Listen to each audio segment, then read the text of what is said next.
నా ప్రియుడా నా ప్రియ యేసు నా వరుడా పెళ్లి కుమారుడా నా ప్రియుడా నా ప్రియ యేసు నా వరుడా పెళ్లి కుమారుడా ఇప్పుడయ్యా లోక కళ్యాణము. మన రక్షకుడును ప్రభు అయినటువంటి యేసుక్రీస్తు నామమున ఈ యొక్క కార్యక్రమాలు చూస్తున్న మీ అందరికీ కూడా నా హృదయపూర్వకమైన వందనాలు తెలియజేస్తూ ఉంటున్నాం. ప్రియులారా, ఈ కార్యక్రమాలు చూసి చాలామంది ఫోన్ చేస్తున్నారు, మేము ఎన్నో విషయాలు మేము నేర్చుకుంటున్నాం అని చెప్తున్న మాటలను బట్టి ప్రభువుని మేము స్తుతిస్తూ ఉంటున్నాం. ఇంకా మీరు ఈ యొక్క కార్యక్రమాలు చూసి స్పందన తెలియచేయకపోతే మాకు ఫోన్ చేయండి. మీ అభిప్రాయాలు, సూచనలు, సలహాలు తెలియచేయండి. అలాగే ఈ యొక్క కార్యక్రమాలు యూట్యూబ్లో కూడా మీరు చూడవచ్చు.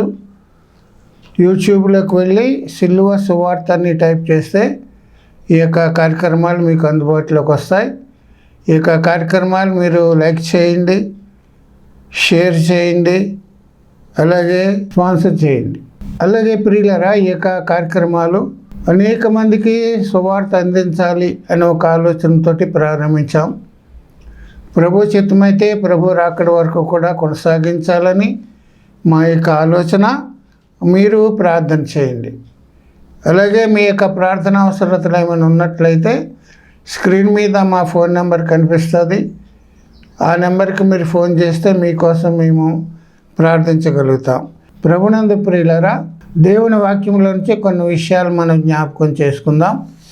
లెంటి కాలంలో మరి ఉంటున్న మనము లెంటు ఆచరిస్తున్నటువంటి ఈ యొక్క క్రైస్తవ సమాజంలో సిలువను గురించినటువంటి విషయాలు మనం జ్ఞాపకం చేసుకుంటూ వస్తున్నాం.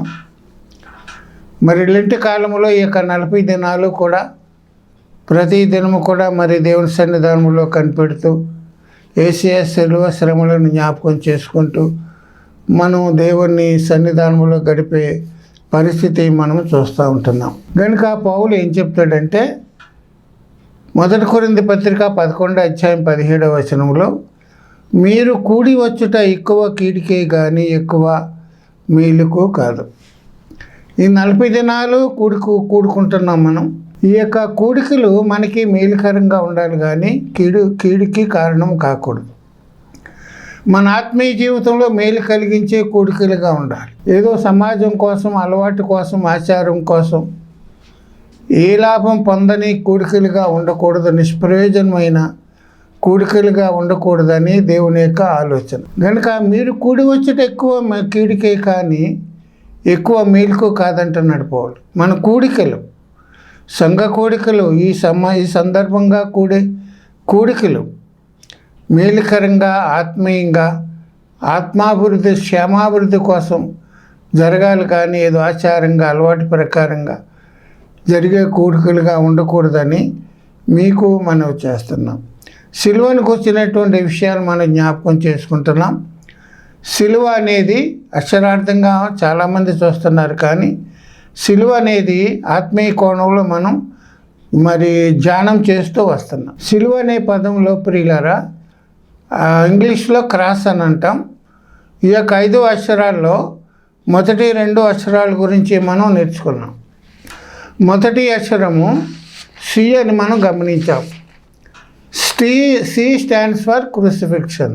యేసు సిలువలో సిలువ వేయబడ్డాడు. 2వ అక్షరం రిడెంప్షన్. ఆర్ అంటే రిడెంప్షన్. యేసయ్య సిలువలో సిలువ వేయబడ్డారు. 2వ అక్షరమైనటువంటి ఆరు దేనికి సూచిస్తుందంటే రిడెంప్షన్, విమోచన. దేవుడు మనల్ని పాపము నుండి, శాపము నుండి, మరణము నుండి దేవుడు మనల్ని విడిపించాడు. కనుక తన రక్తం ఇచ్చి సిలువలో విమోచన క్రయధనం చెల్లించి తన ప్రాణం ఇచ్చి సాతాను యొక్క దాస్యములో నుండి, అధికారములో నుండి దేవుడు మనల్ని విమోచించాడు. ఆయన రక్తం చేత మనల్ని నీతిమంతులుగా చేశాడు. ప్రియులారా, గమనించండి, యేసయ్య సిలువ వేయబడ్డాడు.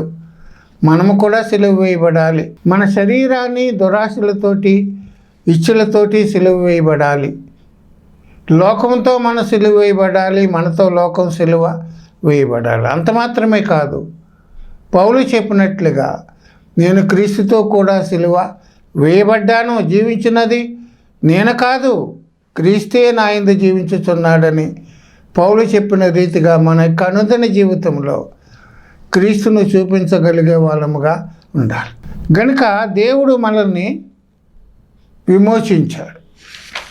యేసయ్య సిలువ వేయబడడం ద్వారా సిలువలో మనకేమి కలిగిందంటే విమోచన కలిగినట్లుగా మనం చూస్తూ ఉంటున్నాం.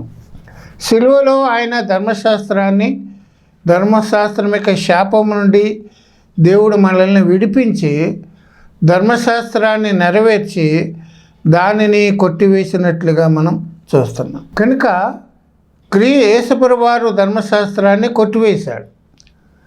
పాత నిబంధనను కొట్టివేసి కొత్త నిబంధనలోకి దేవుడు మనల్ని తీసుకొచ్చాడు. అంచేత యేసుప్రభువు వారు తను అప్పగించబోయే రాత్రి ఏమంటాడంటే, ఒక ద్రాక్షరసాన్ని పట్టుకొని, ఇది అనేకుల కొరకు చిందించబడుతున్న నా రక్తము వలనైన క్రొత్త నిబంధన.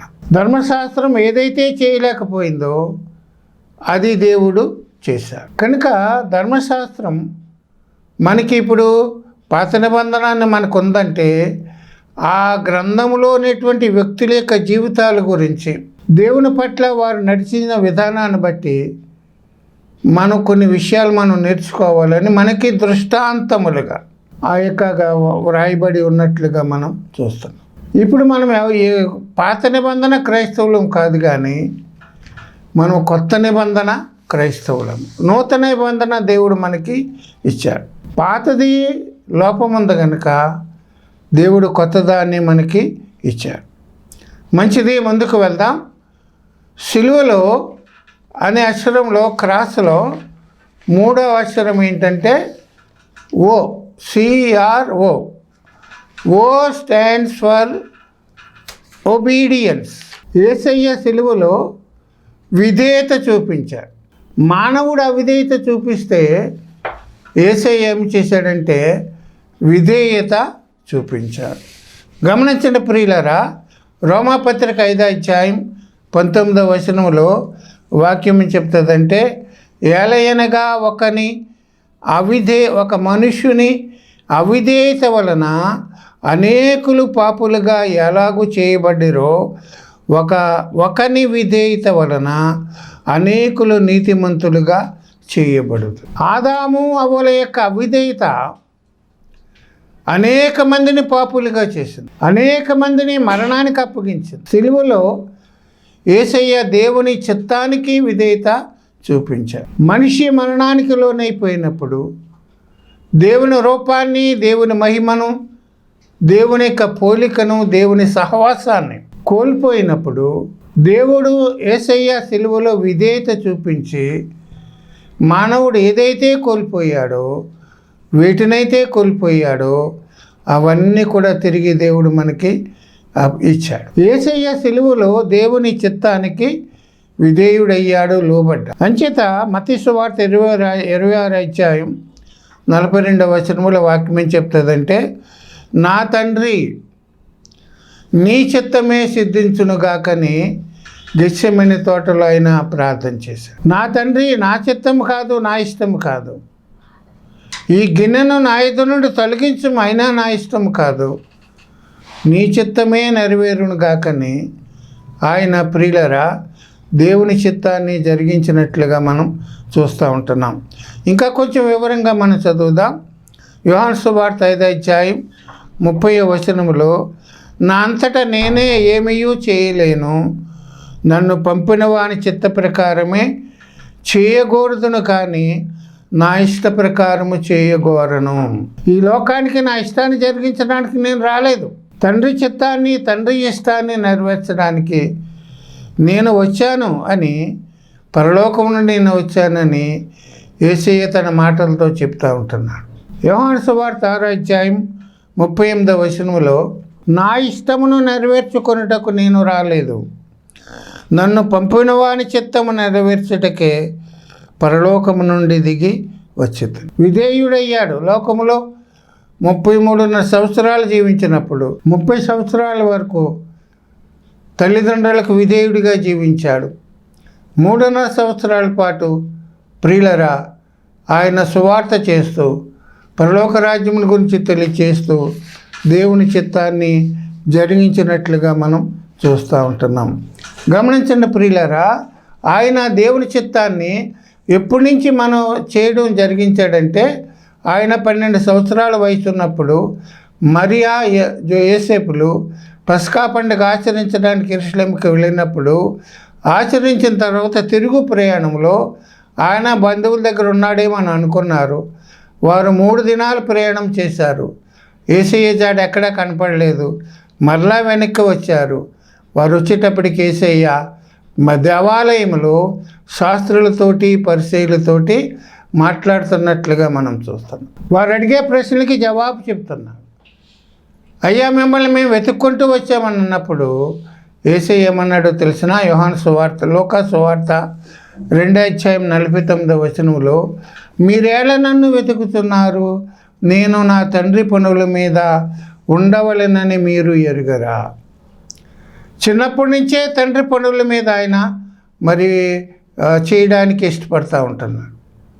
దేవుని చిత్తాన్ని నెరవేర్చడానికి 12వ సంవత్సరం నుంచి కూడా ఆయన ప్రయాసపడుతున్నట్లుగా మనం చూస్తూ ఉంటున్నాం. కనుక తను అప్పగించబోయే రాత్రి గెత్సెమనే తోటలో ఆయన ప్రార్థన చేస్తూ ఏమంటాడంటే యోహాను సువార్త 17:4 చేయుటకు నీవు నాకు ఇచ్చిన పని నేను సంపూర్ణముగా నెరవేర్చి తిని నిన్ను మహిమ పరుచుతిని.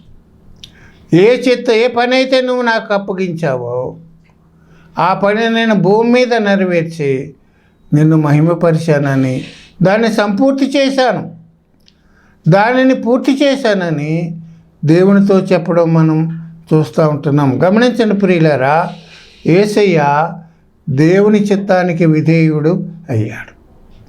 సిలువలో విధేయత చూపించాడు. కనుక నీవు నేను ఈ మాటలు వింటున్న మనము దేవునికి విధేయత చూపించాలి. దేవుని చిత్తానికి విధేయత మనం చూపించాలి. దేవునికి మనం విధేయత చూపించినప్పుడు దేవుని ఆశీర్వాదాలు మనకి ఇప్పుడు కూడా తక్కువ కావు. గమనించండి ప్రియులారా, విధేయత అనేది క్రైస్తవుడికి చాలా ప్రాముఖ్యమైన అంశం. అబ్రహాము దేవుని మాటకి విధేయత చూపించాడు, అనేక జనములకు తండ్రిగా చేశాడు, విశ్వాసులకు తండ్రిగా చేశాడు. నోవహు దేవుని చిత్తానికి విధేయత చూపించాడు, తన కుటుంబం రక్షించుకున్నాడు, ప్రకృతిలోని మరి అన్నిటిని కూడా రక్షించాడు. అవిధేయత చూపించిన వాళ్ళ ముగింపు చాలా భయంకరంగా ఉంది. దేవుని మాటకు ఆకాను అవిధేయత చూపించాడు. ఆకాను అవిధేయత చూపించినప్పుడు ఆకాను అతని కుటుంబం అంతా కూడా రాళ్లతో కొట్టబడి చంపినట్లుగా మనం చూస్తూ ఉంటున్నాం. మరి విశేషంగా లోతు భార్య దేవుని మాటకు అవిధేయత చూపించి వెనక్కి చూడొద్దన్నప్పుడు వెనక చూసింది కనుక ఉపస్తంభంగా మారిపోయింది. నీవు నేను దేవునికి విధేయత చూపించాలి, దేవుని సేవకునికి విధేయత చూపించాలి. సంఘములో సమాజంలో మనం విధేయులుగా దేవునికి ఉండాలి. కనుక యేసయ్య సిలువలో విధేయత అంటే ఒబీడియన్స్, విధేయత చూపించాలి. 4వ అక్షరం గురించి మనం ధ్యానం చేద్దాం. 4వ అక్షరం ఏంటంటే S. S stands for sacrifice. S stands for sacrifice. Yesayya సిలువలో త్యాగము చేశాడు. నీ కోసం నా కోసం తన సమస్తాన్ని, తన ప్రాణాన్ని, తన రక్తాన్ని ఆ యొక్క ఎర్రటి ఎండలో ఎర్రటి రక్తాన్ని కార్చుకుంటూ సిలువ వేదన భరించి ఉదయం 9 గంటలు మొదలుకొని మధ్యాహ్నం 3 గంటల వరకు కూడా సిలువ వేదన భరించి నీ కోసం నా కోసం త్యాగం చేశాడు. గమనించండి ప్రియులారా, ఎస్ స్టాండ్స్ ఫర్ సాక్రిఫైస్. కనుక ఆయన త్యాగము చేశాడు, తన ప్రాణాన్ని త్యాగం చేసినట్లుగా మనం వాక్యంలో చూస్తూ ఉంటున్నాం. గమనించండి ప్రియులారా, ఓ అనేది ఒబీడియన్స్. ఓకి ఇంకొక అర్థం కూడా మనం చదువుదాం. అక్షరార్థంగా మనం చూసాం, అంకెల పరంగా కూడా మనం చూస్తే ఓ అనేది అంకెల్లో జీరో అంటాం.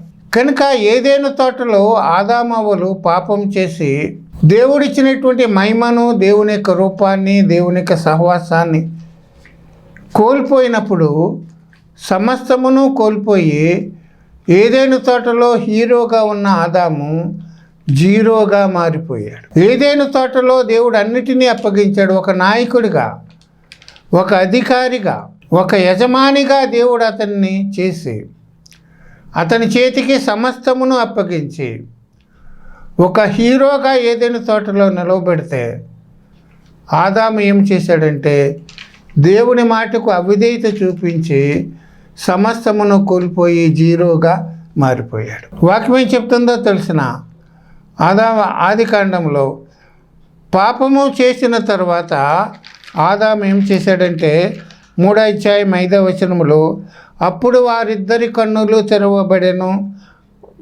తాము దిగంబరులమని తెలుసుకున్నాడు. దిగంబరుడైపోయాడు. దేవుడిచ్చిన దాన్ని సమస్తమును కోల్పోయి దిగంబరుడైపోయాడు, జీరోగా మారిపోయాడు. కనుక దేవుడు మనల్ని ప్రేమించి జీరోగా మారిపోయినటువంటి ఆదామును అలాగే ఉంచకుండా వారి దిగంబరత్వాన్ని కప్పడానికి ఒక పశువును వధించి రక్తం చిందించి పాప పరిహారము చేసి ఆ చెనప చొక్కాయలను వారికి తొడిగించారు.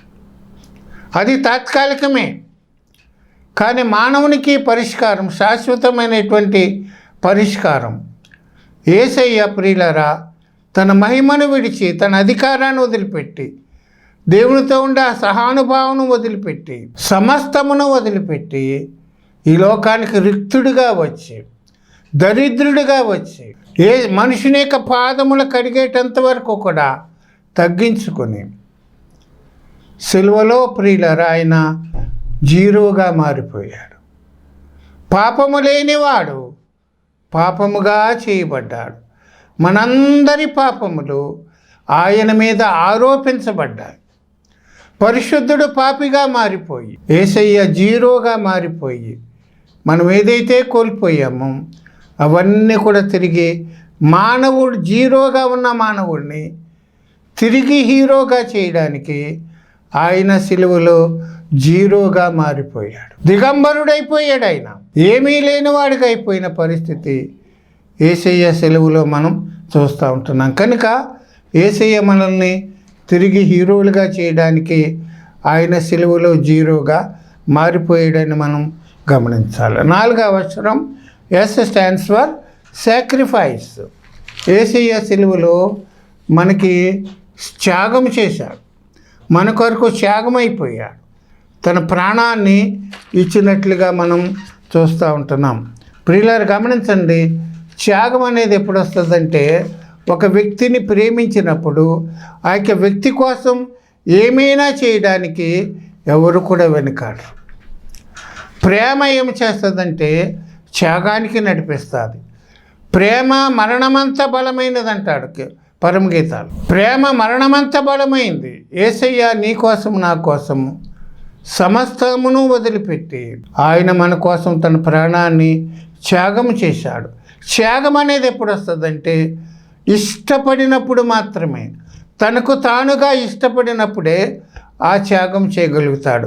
ఎంత కష్టమైనా ఎంత భారమైనా ఆ పరిస్థితిని ఎదుర్కొంటాడు. కానీ ఆ యొక్క ఇష్టం ఏమవుతుందంటే వారి కోసం భరించేటట్టుగా చేస్తాడు. గమనించిన ప్రియులారా, మత్తయి సువార్త 20వ అధ్యాయం 28వ వచనంలో మనుష్య కుమారుడు పరిచారము చేయించుకొనుటకు రాలేదు, కానీ మనుష్య కుమారుడు పరిచారము చేయుటకును అనేకులకు విమోచన క్రయధనముగా తన ప్రాణము పెట్టడానికి వచ్చాడు. ఆయన వచ్చాడు, తనంతట తాను వచ్చాడు.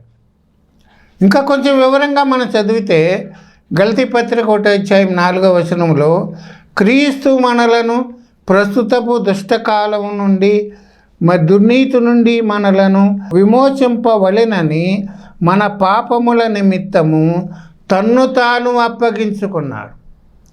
తనంతట తాను అప్పగించుకున్నాడు. ఇష్టపడి వచ్చాడు. ఎవరో బలవంతం చేయలేదు, ఎవరో బలవంతంగా ఆయన్ని పంపించలేదు. తన్ను తాను మన కోసము అప్పగించుకున్నాడు. త్యాగం చేయడానికి వచ్చాడు.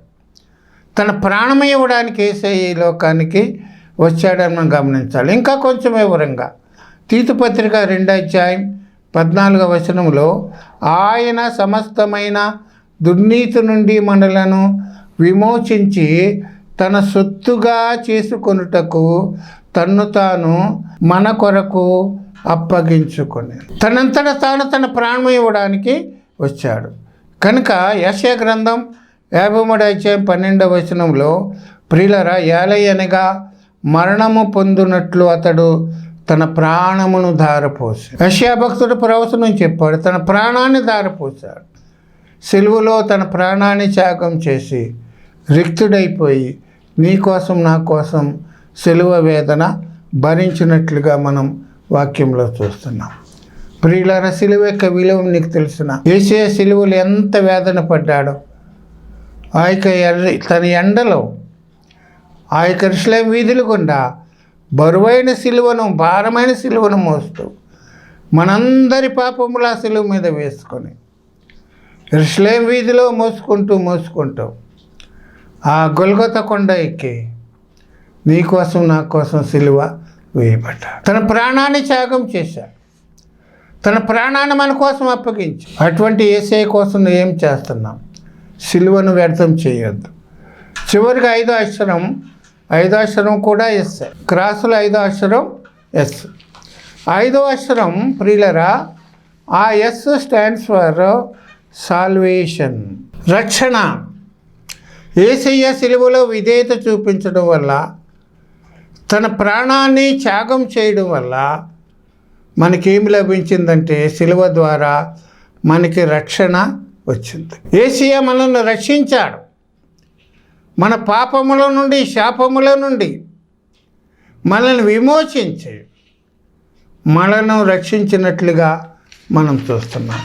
యేసయ్య మనకి రక్షణ ఇచ్చాడు. ఎందుకు ఇచ్చాడంటే కేవలం మనల్ని ప్రేమించి. వాక్యం ఏం చెప్తుందో తెలిసిన, మనం ఇంకా పాపులమై ఉండగానే ఆయన మనకు ప్రాణం పెట్టాడు. కనుక ప్రియులరా, యేసయ్య ఇచ్చిన రక్షణను మనం నిర్లక్ష్యం చేయకూడదు. రక్షణ సిద్ధపాటు చేశాడు. రక్షణను సిద్ధపాటు చేశాడు. ఆ సిద్ధపాటు చేయబడిన రక్షణ మన యొక్క వ్యక్తిగత జీవితంలోకి మనం ఆపాదించుకోవాలి. రేషన్ వచ్చింది, రేషన్ బియ్యం వచ్చినాయి, అందరికీ వచ్చినాయి రేషన్ బియ్యం. అయితే మనకి రావాలంటే మనం ఏం చేయాలంటే, మన కార్డు తీసుకుని అక్కడికి వెళ్తే మన వంతు భాగం మనకి ఇస్తాడు. రక్షణ కూడా సిద్ధపాటు చేశాడు. ఆ రక్షణను మనం అనుభవించాలంటే, దానిలో మనం పాలిభాగస్తులు కావాలంటే, నీ పాపను నీ ఒప్పుకొని, ప్రభువా నేను పాపినని ఎవరైతే మారు మనసు పొంది పశ్చాత్తాపం పొంది దేవుని సన్నిధానంలో ఒప్పుకుంటారో వారికి దేవుడు రక్షణ ఇచ్చేవాడు. గనుక ఈనాడు రక్షణ, సిద్ధపాటు చేయబడినటువంటి రక్షణ ఈనాడు అనేక మంది తీసుకోవడానికి ఇష్టపడటం లేదు. గనుక ప్రియులారా, పౌలు ఏం చెప్తాడంటే 2 కొరింథీ పత్రిక 6:2 ఇదే మిక్కిలి అనుకూలమైన సమయము, ఇదే రక్షణ దినం. ఇదే రక్షణ దినం. రేపు నీవు ఉంటావో లేవో నీకు తెలియదు. ఈరోజు కూడా మనది కాదు. రేపు ఏమి జరుగుద్దో మనకు తెలియదు. ఈ మాటలు వింటున్నా నీవు ప్రియులారా, ఈరోజైనా ఈ క్షణములోనైనా యేసయ్య దగ్గరికి వచ్చి, సిలువ దగ్గరికి వచ్చి, అయ్యా నేను పాపిని, నీకు విరోధంగా నేను జీవించాను, నీకు విరోధంగా, దేవునికి విరోధంగా, మనుషులకు విరోధంగా నేను జీవించాను, నన్ను క్షమించమని ఈనాడు నువ్వు అడిగితే యేసయ్య నిన్ను క్షమించి తన రక్షణను ఇచ్చేవాడు.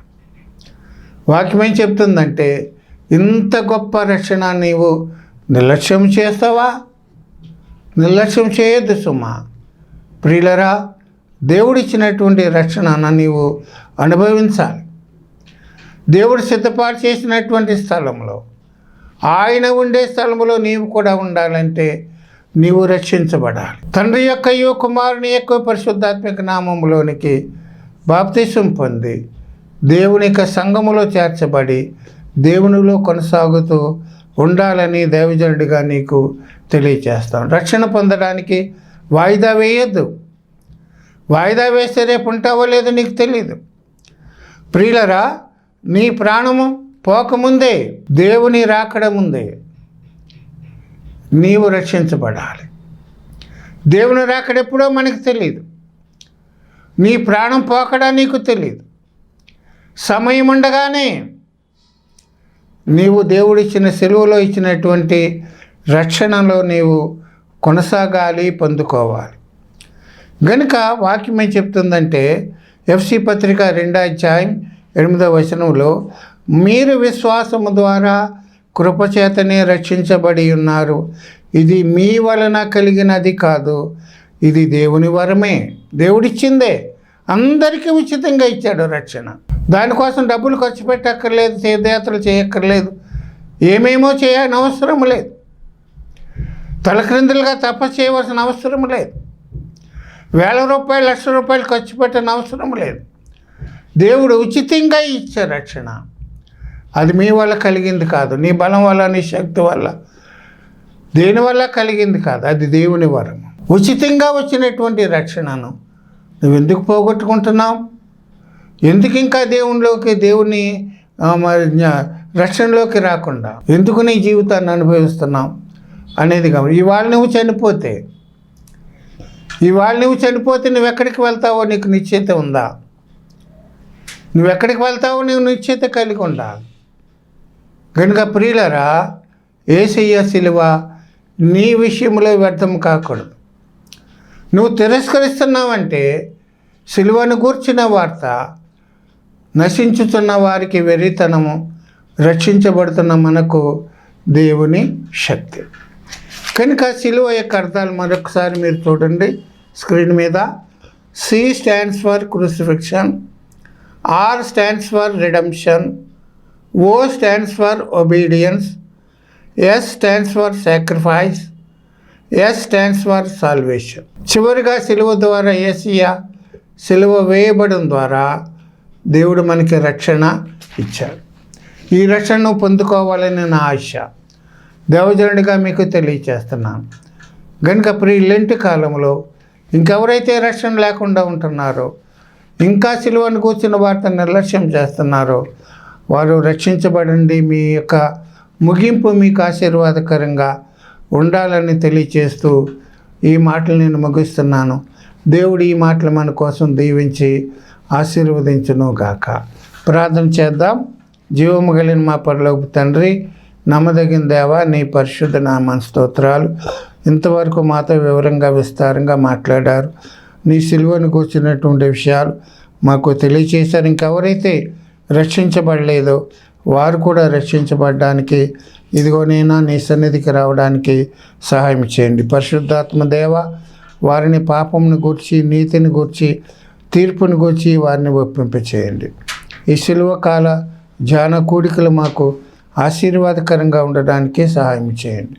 విత్తబడిన వాక్యానికి నీరు కట్టండి. వాక్యం వింటున్న ప్రతి ఒక్కరిని మీరు దీవించండి, ఆశీర్వాద. వారికి ఉన్న బలహీనతలు, అనారోగ్యాలు మీరు తీసివేయండి. సమస్యల నుంచి విడుదల దయచేయండి. మరి ముఖ్యంగా 10th క్లాస్ పరీక్షలు రాస్తున్న బిడ్డలను బట్టి ప్రార్థన చేస్తున్నాం. ప్రభువా, మరి సంవత్సరం అంతా పడిన కష్టం వ్యర్థం కాకోకుండా చక్కని జ్ఞానం, జ్ఞాపశక్తిని దయచేసి మంచి మార్కుల ద్వారా వారు పాస్ కావడానికి నీ కృప దయచేయండి. అలాగే డిగ్రీ పరీక్షలు, ఆయా పరీక్షలు రాస్తున్న బిడ్డలందరినీ మీరు జ్ఞాపకం చేసుకోండి. బలహీనులు మీరు బలపరచండి. అనారోగ్యంగా ఉన్న వారిని మీరు ఆరోగ్యం దయచేయండి. సమస్యలు ఉన్నవారికి పరిష్కారం దయచేయండి. నా కృపలో వారిని జ్ఞాపకం చేసుకోండి. నిశ్చితమైతే మరీసారి మేము కలుసుకోవడానికి నీ కృప దయచేయమని యేసునామమును అడిగి స్తుతించి ప్రార్థిస్తున్నాం మా తండ్రి. ఆమేన్. మీ అందరికీ నా హృదయపూర్వకమైన వందనాలు.